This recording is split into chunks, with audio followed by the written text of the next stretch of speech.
മോളുടെ അച്ഛൻ എന്തെങ്കിലും സംഭവിച്ചു കഴിഞ്ഞാലേ മോളുടെ അമ്മ മോൾക്ക് മാത്രമായിട്ട് ആ വീടും പറമ്പ് തരുമെന്ന് തോന്നുന്നുണ്ടോ മോക്ക്? അതിപ്പോഴും തരാൻ പ്രയാസാ. എന്തായാലും ശരി, ചെയ്യാനുള്ളതൊക്കെ നേരത്തെ ചെയ്തു വെക്കണമെന്നേ ഞാൻ പറയത്തുള്ളൂ. അങ്ങനെ ചെയ്തു വെക്കാത്തതിന്റെ പേരിലാ ഞങ്ങളിപ്പോ അനുഭവിക്കുന്നത്.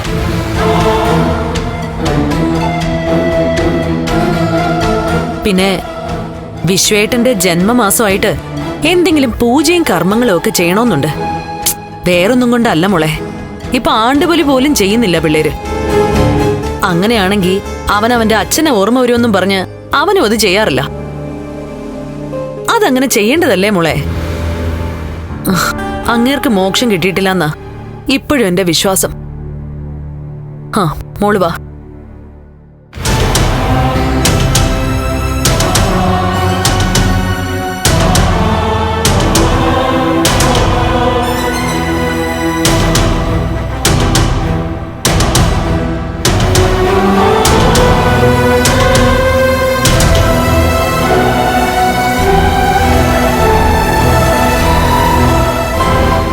കണ്ടിട്ട് ഇനി വന്നില്ലല്ലോ. വന്നിട്ടിറങ്ങാന്നും പറഞ്ഞ ഞാനിരിക്കുന്നെ. അവൻ പറഞ്ഞതല്ലേ ഇപ്പൊ വരും. ലേഖേ, ഇനി വീട്ടിലെ എന്ത് ഫുഡും ഇയാൾക്ക് കൊടുത്താലും നീ കഴിച്ചു നോക്കിയിട്ടേ കൊടുക്കാവൂ. അതും കഴിച്ചൊരു കുഴപ്പമില്ലെന്ന് ഉറപ്പ് വരുത്തിയിട്ട് മാത്രം. അത് ഞാൻ തീരുമാനിച്ചിട്ടുണ്ട് അനന്തേട്ടാ. ഇതുവരെ അങ്ങനെ തന്നെയല്ലേ പൊയ്ക്കൊണ്ടിരുന്നത്. പിന്നെ അമ്മ ഉണ്ടാക്കിയ പലഹാരം ആയതുകൊണ്ട് അത് രാവിലെ വന്ന് അത് കഴിച്ചു കളഞ്ഞു. അന്നേരം ഞാൻ പറഞ്ഞതായിരുന്നു മധുരം ഒരുപാട് കഴിക്കണ്ടെന്ന്. കൊതിയോണ്ട് കഴിച്ചു പോയതാ ലേഖേ. അത് ഇങ്ങനായി തീരുമെന്ന് ഞാൻ കരുതിയോ?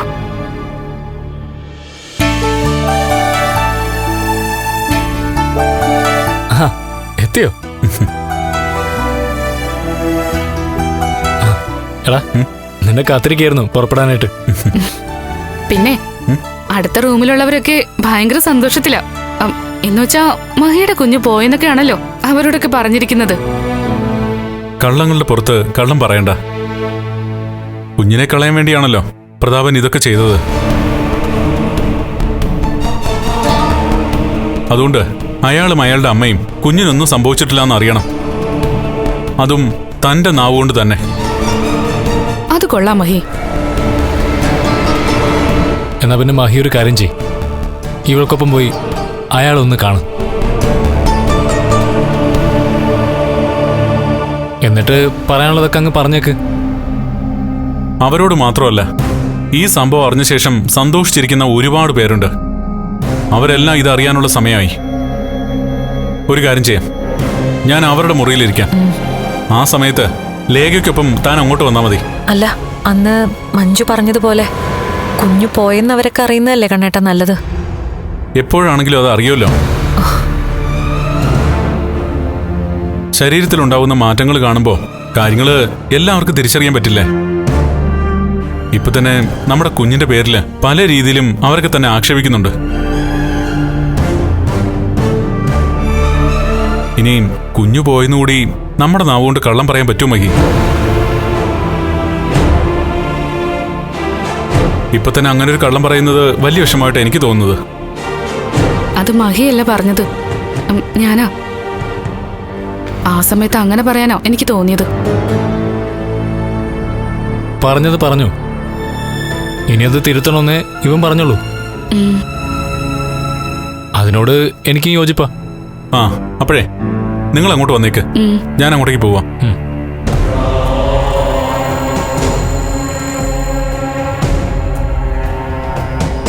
എന്താ ആലോചിക്കുന്നത്? ഇനി ഒന്നും ആലോചിക്കാനില്ല മഹി. കണ്ണേട്ടൻ പറഞ്ഞത് ശരിയാ. അന്ന് കുഞ്ഞു പോയെന്ന് അവരോട് പറഞ്ഞപ്പോ ശരിക്കും പറഞ്ഞ മഹിക്ക് നല്ല വേദന ഉണ്ടായിരുന്നല്ലോ. അതുകൊണ്ട് ഇനി ആരോടും അങ്ങനെ ഒരു കള്ളം പറയേണ്ടി വരരുത് എന്ന് മാത്രമല്ല, തല്ലുകൊണ്ട് ഇവിടെ കിടക്കുന്ന മോനും അയാളുടെ അമ്മയ്ക്കും അങ്ങനെ ഒരു ഷോക്ക് ട്രീറ്റ്മെന്റ് നല്ലതാ.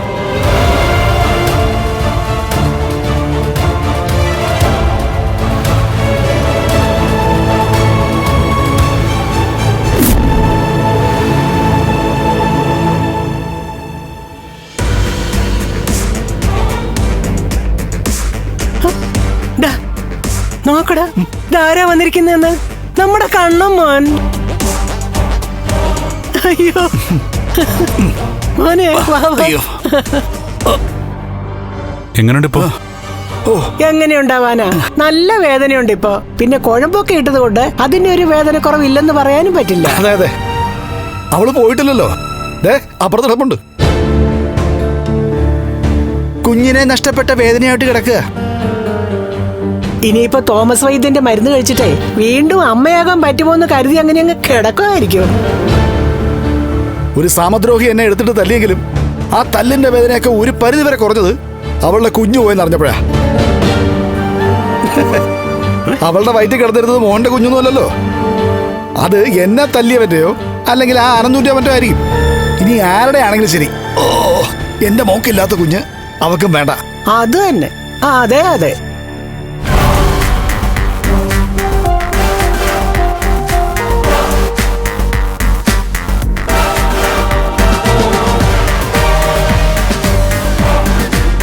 ഇതാരായി വന്നിരിക്കുന്നത്?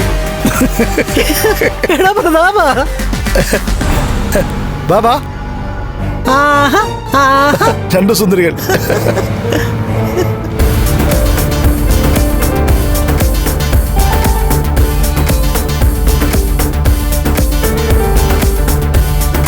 കണ്ണനോട് ഉണ്ടെന്ന് അറിഞ്ഞിട്ടാണോ ലക്ഷ്മി വന്നത്? ആരും ഉണ്ടെന്നറിഞ്ഞിട്ട് വന്നതല്ല. ഞാൻ വന്നത് ഒരു സത്യം പറയാനാ. ആ സമയത്ത് കേൾക്കേണ്ടവരെല്ലാം ഇവിടെ ഉള്ളത് നന്നായി.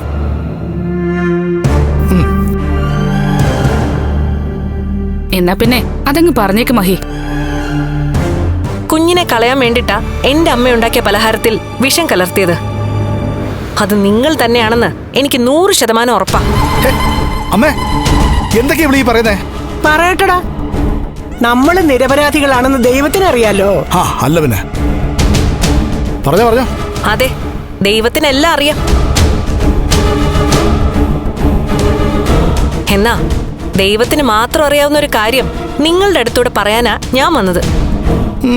പറ കേക്കട്ടെ. ആ സമയത്ത് കണ്ണേട്ടനും കൂടി ഇവിടെ ഉണ്ടായത് നല്ല കാര്യമെന്നാ ഞാൻ പറഞ്ഞത്. എന്താ നിനക്ക് പറയാനുള്ളത്? എന്റെ കുഞ്ഞു പോയെന്നും പറഞ്ഞ് ഒരുപാട് സന്തോഷിക്കുന്നുണ്ടല്ലോ ഇവിടെ ചിലര്.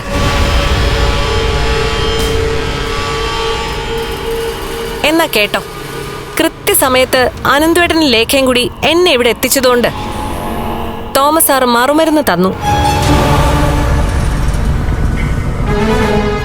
ആ മറുമരുന്നിന്റെ ശക്തിയിൽ കുഞ്ഞിനൊന്നും പറ്റിയില്ല.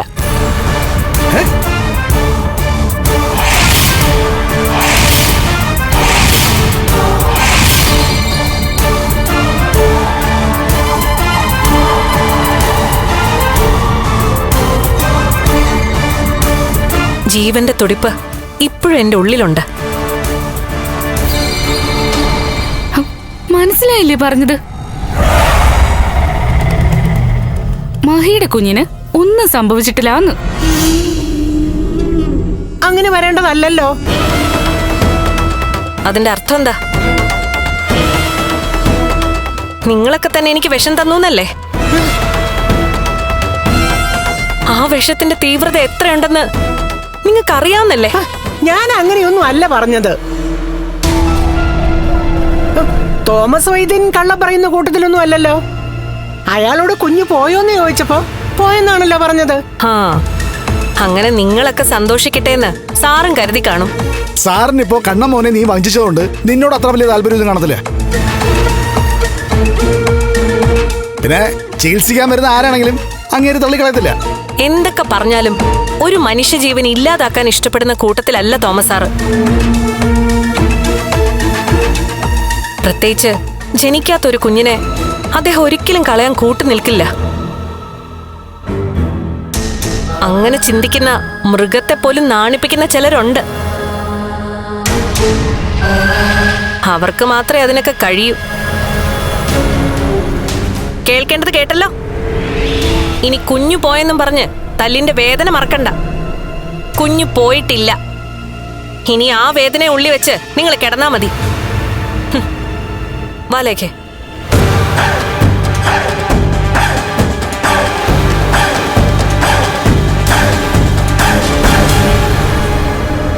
മോനെ കണ്ണാ, ആ പറഞ്ഞതൊന്നും സത്യമായിരിക്കില്ല.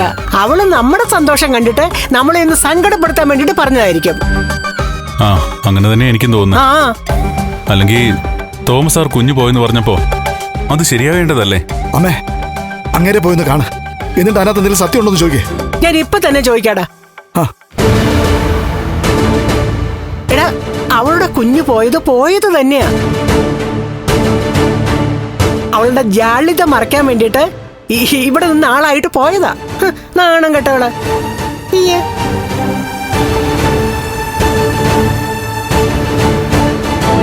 ഇനി ആ കുഞ്ഞു പോയി കാണത്തില്ലേ? അറിയത്തില്ല. പോയില്ലെങ്കിലേ അത് ഇരുട്ടത്ത് കിട്ടിയ അടി തന്നെയാണ് കണ്ണാ, പ്രത്യേകിച്ച് കണ്ണന്. നിന്റെ വാരിയിലടിച്ച് തകർക്കല്ല വേണ്ടത്, അതിങ്ങി ഊരിയെടുക്കേ വേണ്ടത്.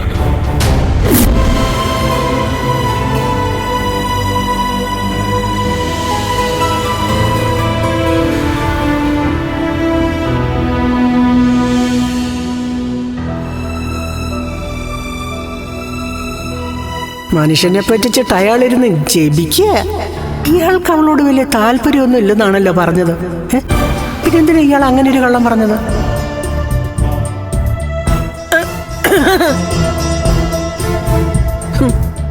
ആ നിങ്ങളോ? വാ. ആ ഇരിക്കേ. സാറേ, കേട്ടതൊക്കെ സത്യമാണോ സാറേ?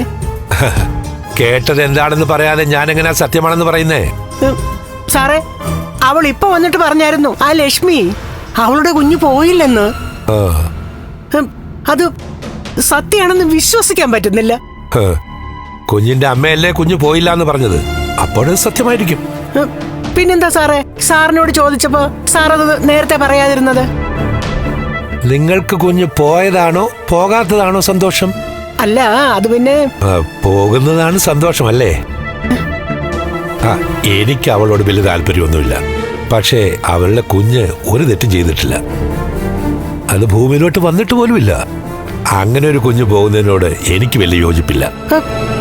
എന്നാലും കുഞ്ഞ് രക്ഷപ്പെടേണ്ടതല്ലോ. അതെന്താ അങ്ങനെ പറഞ്ഞത്? അപ്പോ നിങ്ങളാണോ കുഞ്ഞിനെ കളയാൻ വേണ്ടി എന്തെങ്കിലും ഉള്ളിൽ കൊടുത്തത്? അങ്ങനെ ലക്ഷ്മിക്കൊരു സംശയമില്ലാതില്ല. അവര് പ്രതിയായി കാണുന്നത് നിങ്ങളുടെ മോനെ തന്നെയാ. അതുകൊണ്ടാണ് മോൻ തല്ലുകൊണ്ടത്. എന്റെ പൊന്നു സാറേ, ഞങ്ങൾക്കതിൽ ഒരു പങ്കുമില്ല. ഇപ്പൊ ലക്ഷ്മിക്ക് എന്ത് സംഭവിച്ചാലും തല്ലുകൊള്ളുന്നത് മൊത്തം പ്രതാപനാ. ഇപ്പതേ അവളുടെ കുഞ്ഞു പോയില്ല അല്ലേ? പിന്നെ തല്ലിയത് ശരിയാണോ സാറേ? അതേപ്പറ്റിയൊന്നും എനിക്കറിയത്തില്ല. കുഞ്ഞിന് കുഴപ്പമൊന്നുമില്ല എന്ന് ഞാനല്ല കണ്ടെത്തിയത്. ഇടയ്ക്ക് ആ ലേഖൻകുട്ടി മഹാലക്ഷ്മി ഡോക്ടറെ കാണാൻ പോയിരുന്നു ഹോസ്പിറ്റലിൽ. അവരാണ് പറഞ്ഞത് കുഞ്ഞു പോയിട്ടില്ല എന്ന്. അവര് പറഞ്ഞത് സത്യമായിരിക്കോ സാറേ? പിന്നെ അവര് കള്ളം പറയൂ? ഒരു ഗൈനക്കോളജിസ്റ്റിന് കുഞ്ഞു പോയോ ഇല്ലെന്ന് കൃത്യമായി തിരിച്ചറിയാൻ പറ്റും. അതുകൊണ്ട് കേട്ടത് വിശ്വസിക്കാം.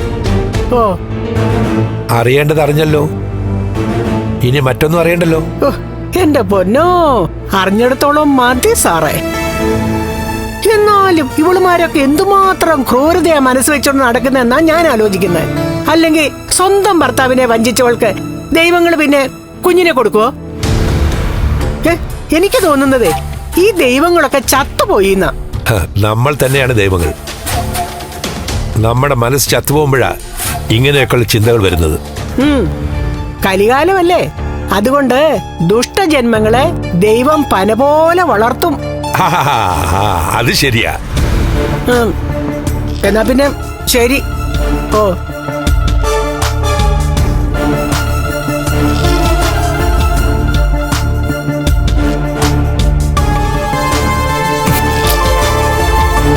ഈ അമ്മ ഇതവിടെ പോയി കിടക്കുക. ഒരു കാര്യം ചോദിക്കാൻ വിട്ടു കഴിഞ്ഞാൽ അവിടെ പോയി വല്ലയിടത്തും നുണയും കൊതിയും ഒക്കെ പറഞ്ഞുകൊണ്ട് അങ്ങ് നിന്നോളൂ.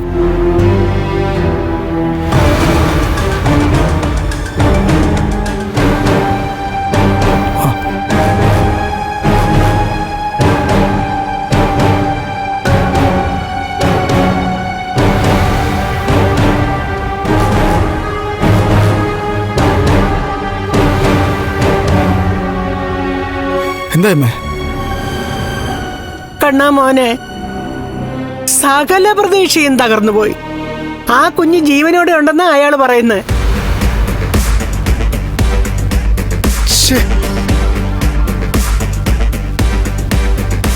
അത് തോമസ് സാറിന്റെ മരുന്ന് അത്രയ്ക്ക് വീര്യമുള്ള മരുന്നാ. അതായിരിക്കും ഇങ്ങനെയൊക്കെ സംഭവിക്കാൻ കാരണം. അയാളുടെ കയ്യിൽ മൃതസഞ്ജീവനി വരെ ഉണ്ടടാ. പിന്നെങ്ങനെയാ? വേദന സഹിക്കാൻ വയ്യേ. ഇനിയിപ്പോ വേദന കൂടും. അയ്യോ, ഇതുവരെ അവളുടെ കുഞ്ഞു പോയ സന്തോഷത്തിലാ വേദന മറന്നുപോയേ.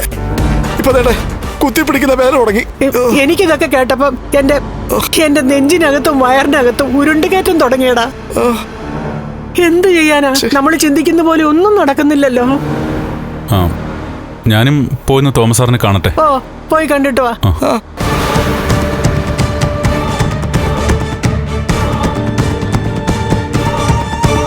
അമ്മേ, ഇനി എല്ലാരുടെ നമ്മളെ പറ്റിക്കായിരിക്കുവോ? അല്ലടാ, തോമസ് വൈദ്യൻ കള്ളം പറയത്തില്ല. എന്നിട്ട് നേരത്തെ ആള് കള്ളം പറഞ്ഞില്ലേ? എന്നാലിത് വല്ലാത്ത ചതിയായി പോയല്ലോ അമ്മേ. ചതിയോ? കൊടും ചതിയല്ലേ? അല്ലെങ്കിൽ ഇവനെ കാഴ്ച കാണാൻ കൊള്ളത്തില്ല. ആരാ? ആ വീൽ ചെയറിൽ ഇരുന്ന് പോയവനെ. അവൻ വന്നപ്പോഴല്ലേ ഈ വാർത്ത കേട്ടത്. അവനിപ്പോ നമ്മുടെ സൈഡല്ലേ അമ്മേ? ആരുടെ സൈഡാണെങ്കിലോ അവനൊരു എരണം കെട്ടവനാ. അതുകൊണ്ടല്ലേ അവൻ ജനിച്ചപ്പോ തന്നെ അവന്റെ അമ്മ ചത്തുപോയത്. അത് മാത്രമാണോ? അവനുമായിട്ട് ബൈക്കിൽ പോയപ്പോഴല്ലേ അവന്റെ അച്ഛനെ നീ ലോറി കൊണ്ടുപോയി തട്ടിച്ചത്. അവിടെ വെച്ച് തന്നെ അയാൾ അവന്റെ അമ്മയുടെ പിന്നാലെ പോയില്ലേ? ഇനിയൊന്നും പറയണ്ടമ്മേ. അതാ ഞാൻ പറഞ്ഞത്, അവനൊരു ഭാഗ്യദോഷിയാടാ. അവനെ കണ്ടു കഴിഞ്ഞാലേ അതിനപ്പുറത്തുള്ള വാർത്ത നമ്മൾ കേൾക്കേണ്ടി വരും.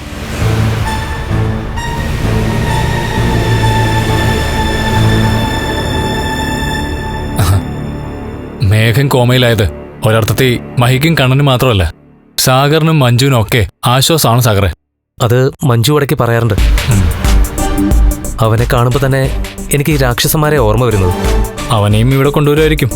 എന്തൊക്കെ പറഞ്ഞാലും തോമസ് സാർ ഇവിടെ കിടന്ന് ചികിത്സിക്കാൻ വരുന്നവരെ കൈയൊഴിയില്ലെന്ന് അവനും അവൻ്റെ അച്ഛനും ഒക്കെ അറിയാം. ഇപ്പോഴും ഒരുത്തിനോടൊന്ന് കിടക്കുന്നുണ്ടല്ലോ. അത് തോമസ് സാറിന്റെ ചികിത്സ തേടി മാത്രമല്ല, ലക്ഷ്മിയുടെ സങ്കടം കാണാൻ കൂടി വേണ്ടിയാ.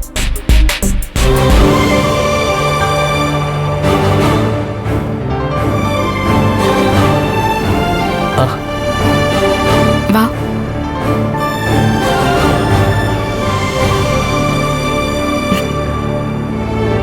സാഗറെ, ഇപ്പൊ അകത്തുപോയി ആ പ്രതാപനെയും അയാളുടെ അമ്മയൊന്ന് കണ്ടു നോക്ക്. രണ്ടും ഏതാണ്ട് മരിച്ച അവസ്ഥയിലാ. പറഞ്ഞോ കുഞ്ഞു പോയില്ലെന്ന്? പറഞ്ഞു. അത് കേട്ടിട്ട് ഇടിവെട്ടേറ്റതുപോലെ രണ്ടും ഇരുന്നത്. ഇനിയെങ്കിലും സൂക്ഷിക്കണേ. ഇതുവരെ മേഘനെയും മേഡത്തിന്റെ രണ്ടാം അച്ഛനെയും ഭയന്നാ മതിയായിരുന്നു. പക്ഷേ ഇനി ചിലപ്പോ കുഴപ്പങ്ങൾ ഉണ്ടാക്കാൻ പോകുന്നത് ആ ഉണ്ണിയും കരുണയൊക്കെ ആയിരിക്കും. മഹാലക്ഷ്മിയും കണ്ണേട്ടനെയും ഇവരുടെ കുഞ്ഞിനെയും നശിപ്പിക്കാൻ വേണ്ടി ഓടി നടന്നപ്പോ എന്തൊക്കെ അനുഭവങ്ങളാ ഉണ്ടായതെന്ന് അവർക്കൊക്കെ മനസ്സിലായിട്ടുണ്ടെങ്കിൽ ഇനി വെല്ലുവിളിയും ഭീഷണിയും ചതിയും ഒക്കെ വേണ്ടെന്ന് വെച്ചിട്ട് എല്ലാവരും മാനമര്യാദയ്ക്ക് ജീവിക്കും. അതല്ല, ഇതൊന്നും കൊണ്ട് പഠിച്ചില്ലെങ്കിൽ അവരുടെ നാശം തുടങ്ങിയെന്ന് കൂട്ടിക്കോ.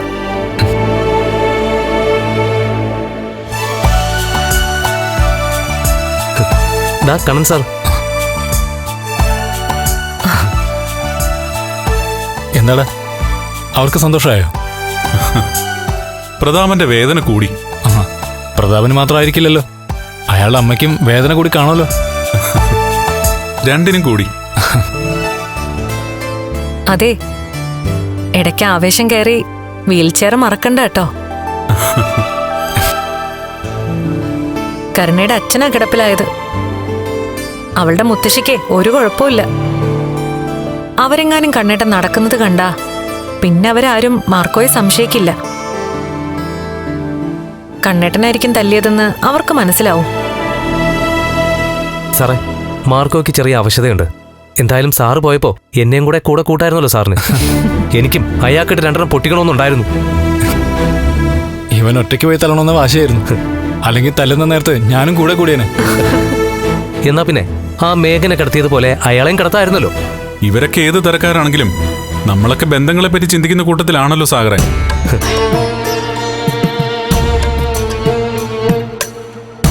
പ്രതാപൻ കരുണയുടെ അച്ഛനാ, ഇയാളുടെ രണ്ടാനച്ഛൻ.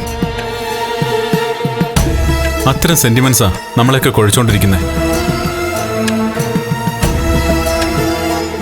ഇപ്പൊ കണ്ണേട്ടന്റെ കുഞ്ഞു പോയിരുന്നെങ്കിലോ ഇങ്ങനെയൊക്കെ പറയുമായിരുന്നോ?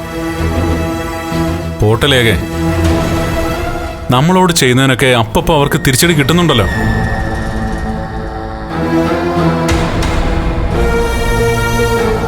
നമ്മൾ അത് തന്നെ വലിയ കാര്യമായിട്ട് കരുതിയാൽ മതി. എന്നാ ഞങ്ങൾ അങ്ങോട്ട് പോട്ടെ കണ്ണേട്ടാ. ശരി.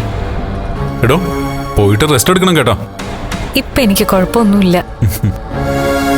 ഞാനുണ്ടല്ലോ കണ്ണേട്ടാ, അതൊന്നും ഓർമ്മിപ്പിക്കേണ്ട കാര്യമില്ല. താൻ വാടോ. ശരി. അപ്പൊ കാണണ്ട സാറേ. ശരി.